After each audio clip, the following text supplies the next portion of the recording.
From Houston's news leader, this is 13 Eyewitness News at 6. And you'll meet 19 of Marvin Zindler's newest friends, all who had transplants done by the same team in the same 2-week period.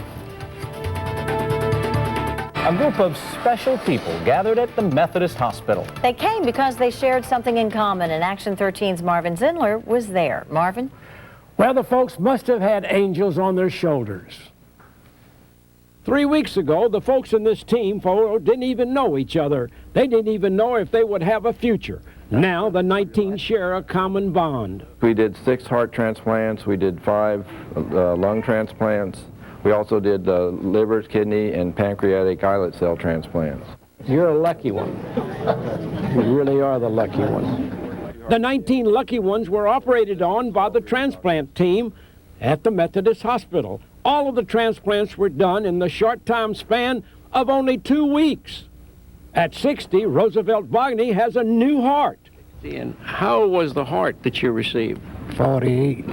Man, now you're going in reverse now. Jim Pettion has 2 new lungs. They wheeled me in this room on the gurney, and they woke me up, and I missed it all. Rabdi Rhodes. I'm 60. My new heart is 35. So how old am I? Heart surgeon Dr. George Noon has been my angel. He's kept me alive for 23 years, and Dr. Noon says 19 transplants were a lot, even for his expert team at the Methodist Hospital. Which is unusual to have that many donors in that short a period of time. Tommy Hunter had heart disease for 5 years. I never dreamed that I'd get one. Never dreamed it. 6.5 years of dialysis ended when Elva Villagomos received a kidney transplant. Peter Lee's new kidney ended 2 years of dialysis.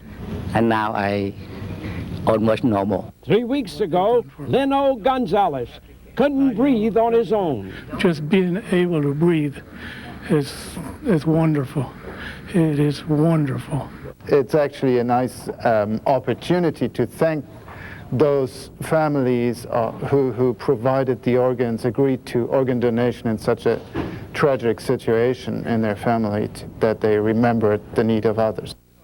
Like Ronald Prudhomme at 69, he has a 17-year-old heart. He's going to want to replace me with 2 or 3.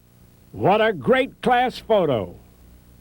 And when I said Dr. Noon was an angel, I meant it. And I have to say, the entire transplant team at the Methodist Hospital deserve wings and a halo.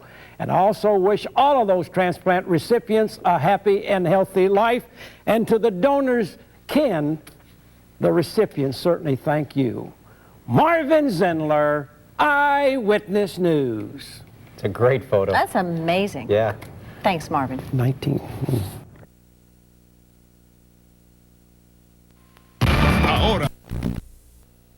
This is 13 Eyewitness News at 4.